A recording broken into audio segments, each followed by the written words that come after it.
Dear students, हम लोग चर्चा कर रहे हैं कि राज्य की उत्पत्ति के कौन कौन से सिद्धांत प्रमुख रूप से महत्वपूर्ण माने जाते हैं। उसमें आज हम लोग सामाजिक समझौते के सिद्धांत का विवेचन प्रस्तुत करेंगे।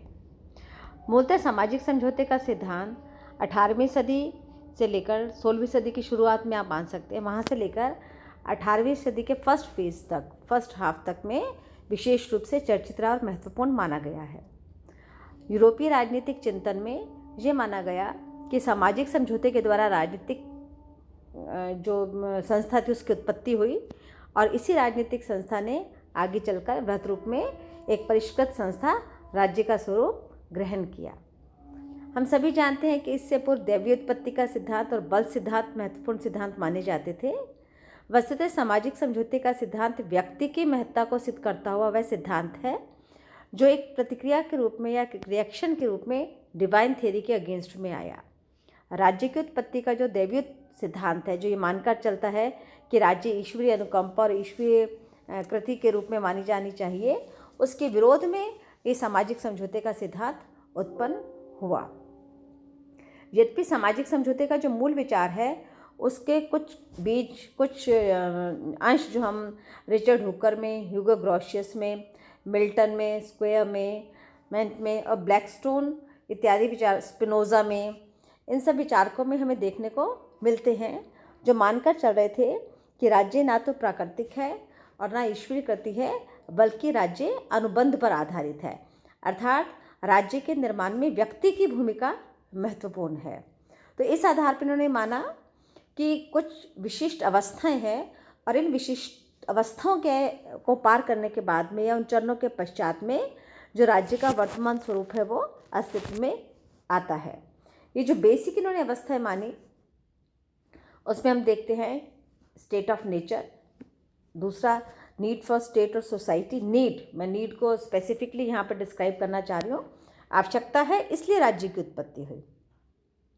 थर्ड है सोशल एंड पॉलिटिकल कॉन्ट्रैक्ट। एक कॉन्ट्रैक्ट होता है लोगों के बीच में और उस संस्था के बीच में या अमूर्त संस्था के बीच में या सत्ता के बीच में, जिससे राज्य की उत्पत्ति होती है।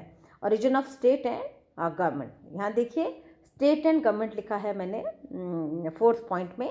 यहाँ पर हमें 3 चीज़ों का भी अंतर स्पष्ट होना चाहिए सोसाइटी, स्टेट एंड गवर्नमेंट में, क्योंकि अलग अलग विचारकों ने सामाजिक समझौता के सिद्धांत पर तो अपनी सहमति प्रस्तुत की, लेकिन उस समझौते के पश्चात राज्य उत्पन्न हुआ, समाज उत्पन्न हुआ, अथवा राज्य और सरकार दोनों उत्पन्न हुए, अथवा सरकार उत्पन्न हुई, इसमें हमें थोड़ा सा महत्व भिन्न देखने को मिलता है।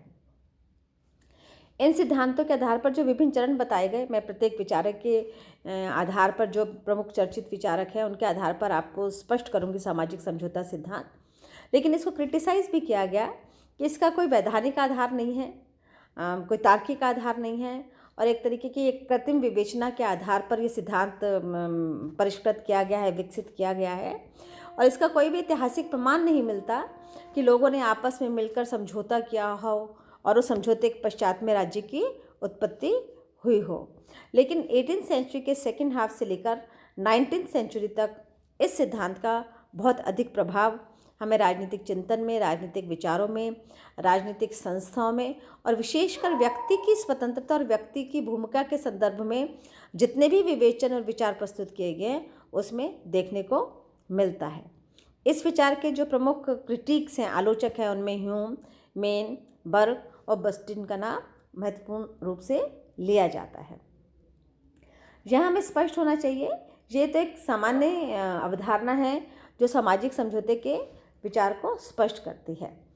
एक विकसित विचार के रूप में विभिन्न विचारकों का इसमें योगदान रहा है, लेकिन स्पष्ट रूप से जो सामाजिक समझौता सिद्धांत है उसका संबंध माना जाता है हॉब्स, लॉक और रूसो से। मैंने आपको भी एक फेज बताया फर्स्ट वाला, और दूसरा अब हम आ रहे हैं हॉब्स, लॉक, रूसो के तुलनात्मक अध्ययन पर। हॉब्स इंग्लैंड के राजनीतिक विचारक, लॉक इंग्लैंड के राजनीतिक विचारक और रूसो तत्कालीन फ्रांस के राजनीतिक आर्थिक परिस्थितियों में ये सामाजिक समझौते का सिद्धांत प्रस्तुत करते हैं। वस्तुतः इस आधार पर तीनों ही विचारकों ने, हॉब्स, लॉक और रूसो ने कुछ बेसिक सिद्धांत लिए हैं, आधार लिए हैं, जिनको समान आधार पर तीनों ने स्वीकार किया है। अर्थात हॉब्स, लॉक, रूसो अलग देशों के होते हुए भी, अलग संदर्भों और अलग काल के होते हुए भी विभिन्न तुलनात्मक रूप से भिन्न परिस्थितियों का सामना करते हुए भी ऐसे चिंतन को प्रस्तुत करते हैं जिसमें उन्होंने कुछ कॉमन आधार लिए हैं जो सामाजिक समझौते या सोशल कॉन्ट्रैक्ट की थ्योरी को पुष्ट करते हैं या उसको एक विकसित रूप में प्रस्तुत करते हैं। ये समान सिद्धांत क्या है? जैसा मैंने आपको पहले भी बताया कि ये कुछ समान आधार अन्य सामाजिक समझौता विचारकों ने भी लिए हैं, लेकिन इन तीन को चूँकि विशेष रूप से हम पढ़ते हैं पॉलिटिकल साइंस में, तो इन्होंने क्या लिया? एक तो मानव व्यवहार, ह्यूमन नेचर या मानव प्रकृति कैसी है। तीनों ने, हॉब्स, लॉक, रूसो ने, हॉब्स ने, लॉक ने एंड रूसो ने, तीनों ने ही इसको स्पष्ट किया है। दूसरा, जो स्टेट ऑफ नेचर है, जो प्राकृतिक अवस्था है, वो समय की कैसी है, क्योंकि जैसी मानव प्रकृति होगी वैसी स्टेट ऑफ नेचर होगा। तीसरा, कॉन्ट्रैक्ट की आवश्यकता क्यों पड़ती है? जब लोग प्राकृतिक अवस्था में रह रहे हैं तो ऐसा क्या कारण था जिसके कारण आपस में कॉन्ट्रैक्ट करने की या सामाजिक समझौता करने की आवश्यकता पड़ती है। नेक्स्ट, अगर कॉन्ट्रैक्ट किया जाता है तो उस कॉन्ट्रैक्ट के बीच में बाद में जो राज्य की उत्पत्ति होती है, जो ओरिजिन ऑफ स्टेट होता है, राज्य जो अस्तित्व में आता है, उसका स्वरूप क्या होता है, उसका शासक कैसे होता है, सत्ता का प्रयोग कैसे और किन के द्वारा किया जाता है, उसमें व्यक्ति की गरिमा और उसके अधिकारों का संरक्षण किस प्रकार से होगा, व्यक्ति की भूमिका किस प्रकार से होगी, समझौता करने वाला और समझौते का पालन करने वाले की प्रकृति और आपसी संबंध क्या होगा। इन सारे बिंदुओं की विवेचना करने के लिए हम देखते हैं नेचर ऑफ गवर्नमेंट। अर्थात हॉब्स, लॉक, रूसो ने जो राज्य की उत्पत्ति का सिद्धांत दिया, उसके पश्चात जो सरकार उत्पन्न होती है जिसके माध्यम से सामाजिक समझौते का पालन किया जाता है, उसका स्वरूप क्या है और वह किस प्रकार से राज्य के स्वरूप को शेप देता है या उसको एक आकार प्रदान करता है। और सबसे महत्वपूर्ण कि जब स्टेट ऑफ नेचर में, ये देखिए मैंने आपको यहाँ मार्क किया हुआ स्टेट ऑफ नेचर, तो जब प्राकृतिक अवस्था में व्यक्ति रह रहा है तो उस प्राकृतिक अवस्था में हर व्यक्ति के पास प्रकृतिदत्त, प्राकृतिक रूप से ही कुछ अधिकार हैं। ये देखिए मैंने लास्ट पॉइंट लिखा है नेचुरल राइट्स, लास्ट में इसलिए लिखा है ताकि हम ये तुलना कर सकें कि जब स्टेट ऑफ नेचर में या प्राकृतिक अवस्था में व्यक्ति के पास कुछ फंडामेंटल राइट्स हैं, नेचुरल राइट्स हैं, तो क्या वह सामाजिक समझौते के पश्चात अंत में भी उसके बाद पास में बने रहते हैं अथवा नहीं बने रहते हैं।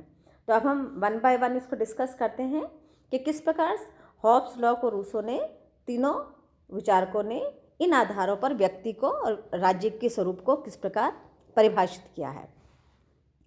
हॉब्स के अनुसार मानव कैसा है? स्वार्थी है, डरपोक है, भय उसके साथ है, सेल्फिश है, बहुत अल्पजीवी है, भयग्रस्त है, तो सुरक्षा को लेकर आशंकित रहता है। चूँकि सुरक्षा को लेकर आशंकित रहता है तो वो क्या करता है? आक्रामक हो जाता है, जिसके कारण एकांत में रहने के कारण वो कटा हुआ रहता है आपसी संबंधों से और फलतः उसका जीवन कैसा होता है? शॉर्ट होता है, अल्पजीवी होता है। लेकिन अगर इसकी हम तुलना करते हैं लॉक के ह्यूमन बिहेवियर से, ह्यूमन नेचर से, तो उनके अनुसार नहीं, मानव व्यवहार अच्छा है, मानव प्रकृति अच्छी है, मानव मूलतः विवेक प्रधान सोशल एनिमल है। सोशल, ये बहुत इंपॉर्टेंट चीज़ है। जहाँ हॉब्स का मानव प्रकृति या ह्यूमन नेचर हम देखें कुछ सोशल की जगह अनसोशल बिहेवियर, अनसोशल एलिमेंट्स को डिस्क्राइब करता है, वहाँ लॉक में हम उसको सोशल एनिमल के रूप में डिस्क्राइब करते हैं। और यहाँ पर जो ह्यूमन बीइंग है वो स्टेट ऑफ लिबर्टी को एंजॉय कर रहा है, वो व्यक्ति अपनी स्वतंत्रता के साथ में, अपने विवेक के साथ में उस मूल गुण को बनाए रखता है। लेकिन रूसो हॉब्स से शुरू करते हैं, लॉक से शुरू करते हैं और हॉब्स पर आकर ख़त्म करते हैं। उनके अनुसार मानव प्रकृति मूलतः क्या है? अच्छी है, लेकिन जैसे ही दो मूल ऐसी संस्थाओं का, सामाजिक संस्थाओं का उदय होता है, तो उन संस्थाओं के उदय के कारण जो अच्छी प्रकृति थी वो किस में परिवर्तित हो जाती है? बुरी में परिवर्तित हो जाती है। अर्थात लॉक का मानव स्वभाव रूसो के मानव स्वभाव का प्रारंभ है, लेकिन हॉब्स का मानव स्वभाव, मानव प्रकृति रूसो के मानव स्वभाव की परिणति है, उसका अंत है। प्रारंभ में अच्छा है लेकिन बाद में वो हॉब्स के मानव जैसा हो जाता है। कारण दो चीज़ें, institution of property and institution of family, ये दो ऐसी संस्थाएं हैं जिसके उदय होने के पश्चात जो विवेकवान मानव था वो स्वार्थी, लालची, संघर्षरत, शंकालु, अल्पजीवी हो जाता है। तो तीनों ही मानकर चल रहे हैं कि तीनों ही अवस्था में स्टेट ऑफ नेचर डिसाइड होता है, प्राकृतिक अवस्था डिसाइड होती है कि वो किस प्रकार की अवस्था होती है। क्योंकि हॉब्स में मानव स्वभाव बुरा है, मूलतः सहनशील नहीं है, आक्रामक है, तो वहाँ पर जो नेचर ऑफ स्टेट है, जो स्टेट ऑफ नेचर है वो कैसे होता है, स्टेट ऑफ वॉर होता है, युद्ध की अवस्था बनी रहती है, हमेशा संघर्ष और हिंसा की प्रवृत्ति देखने को मिलती है। जबकि लॉक में वो क्या है, वो स्टेट ऑफ लिबर्टी है, व्यक्ति अपनी स्वतंत्रता का प्रयोग करता है और अपने विवेक के प्रयोग के द्वारा कंपैशन के साथ में, प्रेम के साथ में, सद्भावना के साथ में, सहयोग के साथ में मानव की जो सद्वृत्तियाँ हैं, सद्प्रवृत्तियाँ हैं, उनके साथ में आपस में मिलकर रहते हैं। लेकिन रूसो में हमने देखा, जैसे रूसो की बड़ी एक फेमस उक्ति भी है कि man is born free but everywhere he is in chains. व्यक्ति स्वतंत्र उत्पन्न होता है लेकिन हर जगह वह बेड़ियों में जकड़ा हुआ है। तो ये बेड़ियाँ क्या हैं, वही प्रॉपर्टी की, वही फैमिली की, सेल्फिशनेस की, वेस्टेड इंटरेस्ट की। तो इसमें प्राकृतिक अवस्था या नेचर ऑफ जो स्टेट ऑफ नेचर है वो कैसे हो जाता है, वो स्टेट ऑफ पीस से किस में कन्वर्ट हो जाता है, स्टेट ऑफ वॉर में कन्वर्ट हो जाता है। पहले शांति प्रदान करने वाला है, शांति प्रधान है, लेकिन बाद में वो संघर्ष प्रधान हो जाता है। अब हॉब्स के मानव आपस में समझौता करते हैं और एक समझौते के द्वारा अपनी सारी शक्तियों को इस आधार पर समर्पित करने के लिए दूसरे पक्ष के सामने तैयार हो जाते हैं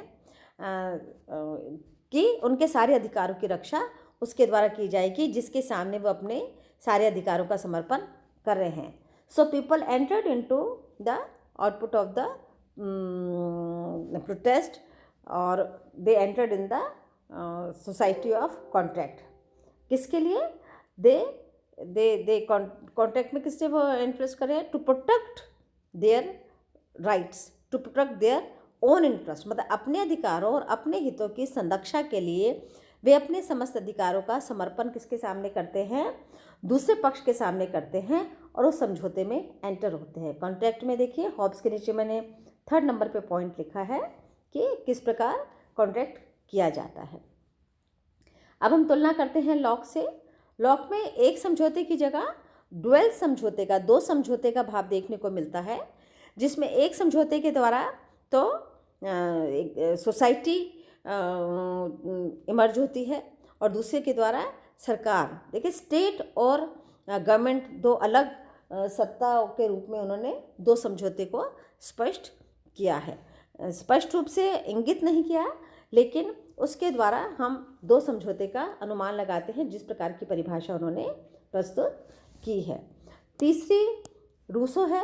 रूसो मानकर चलते हैं कि सोसाइटी एज होल, सोसाइटी एक कंप्लीट फॉर्म में, एक संपूर्ण आधार पर अपने संपूर्ण अधिकारों का समर्पण करती है प्राकृतिक अवस्था से निकलने के लिए। यहाँ बिल्कुल स्पष्ट है। मैं एक बार दोबारा रिपीट करती हूँ। हॉब्स पे लोग समझौता कर रहे हैं किसी एक व्यक्ति, किसी एक सत्ता, किसी एक पक्ष से जिसके सामने वो अपने अधिकारों का समर्पण कर रहे हैं। लॉक पे समझौता कर रहे हैं लोग आपस में कि वो अपने कुछ अधिकारों का समर्पण करेंगे जिससे उनके बाकी कार्यों को संपन्न करना आसान हो सके और उनकी प्राकृतिक अवस्था किसी बुरी अवस्था में परिवर्तित होने से बच जाए। जबकि रूसो में हम देखते हैं कि संपूर्ण समाज संपूर्ण रूप से एक यूनिट के रूप में अपने समस्त अधिकारों का समर्पण करता है स्वयं को, और वो स्वयं क्या है? स्वयं ही अपने हित के लिए अपने ऊपर शासन करने का अधिकार स्वयं को ही देने का प्रावधान रूसो के सामाजिक समझौता विचार में देखने को मिलता है। अब हॉब्स पे देखिए, जो ओरिजिन ऑफ स्टेट है, उसके बाद जो संप्रभु, जो शासक अस्तित्व में आता है, वो लेवाइथान के नाम से जाना जाता है। हॉब्स की बहुचर्चित पुस्तक का नाम भी लेवाइथान है। और लेवियाथान के एक व्यक्ति के रूप में या एक शासक के रूप में, एक संप्रभु के रूप में उसको आकार प्रदान किया गया है। तो जिसका अर्थ ये है कि सोवरन कौन है? एक है। तो यहाँ पर हम एक शासक को, एक संप्रभु को स्पष्ट रूप से देख सकते हैं हॉब्स के राजनीतिक चिंतन में। जबकि लॉक में हम देखते हैं कि जो पब्लिक ओपिनियन और पब्लिक इंटरेस्ट है उनको सेव करने के लिए जो पब्लिक कंसेंट है उसको बेस बनाया गया है। तो चूँकि लोग अपनी राय से, अपनी सहमति से एक सरकार का, एक राज्य का निर्माण करने जा रहे हैं, तो उसमें थोड़ा सा लिबरलिज्म है कि हम जब तक चाहें उसको कार्य करने की स्वतंत्रता दे सकते हैं, उसको अपने ऊपर शासन करने का अधिकार दे सकते हैं। यदि वो उसमें सफल नहीं होता है तो हम अपनी कंसेंट वापस भी ले सकते हैं। तो कंसेंट देने और लेने दोनों का अधिकार किस पे रह जाता है? व्यक्ति के पास सुरक्षित रह जाता है। जबकि रूसो में हम क्या देख रहे हैं कि जनरल विल को सोसाइटी के होल फॉर्म में, एक संपूर्ण रूप में जनरल विल के रूप में स्पष्ट किया गया है। और इससे जो कॉन्ट्रैक्ट होता है, उससे जो अस्तित्व में आती है, वो पॉपुलर सोवरेनिटी, लोकप्रिय संप्रभुता के सिद्धांत को स्पष्ट करती है, जिसमें व्यक्ति की सत्ता, व्यक्ति का अधिकार, व्यक्ति की प्रभुसत्ता संपूर्ण जन समुदाय में निहित है और एक प्रातिनिधिक संस्था के रूप में स्वयं उसके द्वारा ही उसका निर्णय किया जाता है। यहाँ रूसो के चिंतन में हमें कुछ अंश डायरेक्ट डेमोक्रेसी के या प्रत्यक्ष लोकतंत्र के देखने को मिलते हैं। अब जो सरकार अस्तित्व में आती है वो हॉब्स के दर्शन के आधार पर वो कैसी है? जो प्रतिनिधित्व करती है निरंकुश शासन का, एब्सोल्यूट मोनार्क का। एक ऐसा शासक या एक ऐसा संप्रभु जिसके पास संपूर्ण समाज को संचालित करने या उन पर शासन करने का अधिकार होगा, उससे किसी भी अधिकार को वापस नहीं लिया जा सकता। लेकिन लॉक में हम देखते हैं लिमिटेड गवर्नमेंट है, लिबरल गवर्नमेंट है। सीमित अवधि के लिए, सीमित कार्य करने के लिए, सीमित व्यक्तियों की ऐसी सरकार राज्य का प्रतिनिधित्व करेगी जो व्यक्तियों की सहमति तक की राज्य का प्रतिनिधित्व या शासन का कार्य देख सकती है। जबकि लॉक में व्यक्तियों के पास सारे अधिकार हैं और व्यक्ति इसलिए राज्य को या सरकार को बदलने का प्रयास नहीं करेंगे क्योंकि व्यक्ति स्वयं ही उसके शासक है, व्यक्ति स्वयं ही उसका निर्णय कर रहे हैं। इस आधार पर जो हॉब्स का चिंतन है वो निरंकुशता का, निरंकुश संप्रभुता का सिद्धांत स्पष्ट करता है। लॉक का चिंतन उदारवादी लोकतंत्र को स्पष्ट करता है, संसदीय व्यवस्था को स्पष्ट करता है। और रूसो का चिंतन यहाँ पर प्रत्यक्ष लोकतंत्र को या लोकप्रिय संप्रभुता के सिद्धांत को स्पष्ट करता है। सारे अधिकारों के समर्पण के पश्चात भी राज्य की उत्पत्ति आवश्यक है और राज्य की उत्पत्ति के लिए इस सिद्धांत को प्रस्तुत किया गया। लेकिन सारे समर्पण के पश्चात भी, राज्य की उत्पत्ति के पश्चात भी कुछ एक अधिकार व्यक्ति के पास संरक्षित रहेंगे हमेशा। उसे वो उस अवस्था में प्रयोग कर सकता है यदि राज्य, हॉब्स के अनुसार, राइट टू सेल्फ डिफेंस, यदि राज्य ऐसा कोई भी आदेश देता है जिससे उसको शारीरिक रूप से क्षति पहुंचाई जा सकती है या उसको दंडित किया जा सकता है या उसके जीवन के अधिकार को कष्ट हो सकता है, तो ऐसी स्थिति में जो राइट टू सेल्फ डिफेंस है वो व्यक्ति के द्वारा प्रयोग किया जा सकता है, आत्मरक्षा का अधिकार। लेकिन लॉक कह रहे हैं कि व्यक्ति के पास जीवन का अधिकार, स्वतंत्रता का अधिकार और संपत्ति का तीनों अधिकार सुरक्षित रहेंगे यदि सरकार द्वारा, राज्य द्वारा किसी भी प्रकार से इन तीनों अधिकारों को, प्राकृतिक अधिकारों को क्षति पहुंचाने का प्रयास किया जाता है तो व्यक्ति अपने कंसेंट के अधिकार का प्रयोग कर सकता है। अपनी सहमति के द्वारा, आपसी सहमति के द्वारा उस सरकार को परिवर्तित करने का अधिकार उसके पास निहित रहता है। तो इन तीन प्राकृतिक अधिकारों में उसका कोई भी हस्तक्षेप स्वीकार नहीं किया जाएगा। जबकि रूसो में क्योंकि इमर्जेंस ऑफ सिविल सोसाइटी है, नागरिक समाज का उदय हो रहा है, तो सारे अधिकार व्यक्ति के पास ही हैं। और चूँकि सारे अधिकारों का प्रतिनिधित्व भी व्यक्ति स्वयं ही एक सामूहिक रूप में कर रहे हैं, तो ये माना जाता है कि व्यक्ति की सामान्य इच्छा कभी भी कोई ऐसा कार्य नहीं करेगी क्योंकि वो उसकी आदर्श इच्छाओं का योग होती है। तो आदर्श इच्छाओं के योग में किसी भी प्रकार के अधिकारों के वायलेशन की संभावना नहीं रहती है। तो इस अर्थ में आलोचना भी की जाती है कि वस्तुतः जो रूसो की संप्रभुता है, रूसो का जो सामान्य इच्छा की अवधारणा है, वो मूल रूप से उसमें वो सारी विशेषताएं हैं जो हॉब्स के निरंकुश संप्रभु में हैं। लेकिन इस निरंकुश संप्रभु में तो एक व्यक्ति एक संप्रभु दिखता है, लेकिन रूसों में वो एक व्यक्ति एक संप्रभु दिखता भी नहीं है। इसलिए इसको रूसों की सामान्य इच्छा को सिरकथा लेवायथान भी कहा जाता है। वस्तुतः ये राज्य की उत्पत्ति के ऐसे सिद्धांत हैं जो स्पष्ट करते हैं कि राज्य की उत्पत्ति में व्यक्ति की भूमिका महत्वपूर्ण है, व्यक्ति की स्वतंत्रता का अधिकार महत्वपूर्ण है और व्यक्ति के निर्णय और सहभागिता महत्वपूर्ण रही है।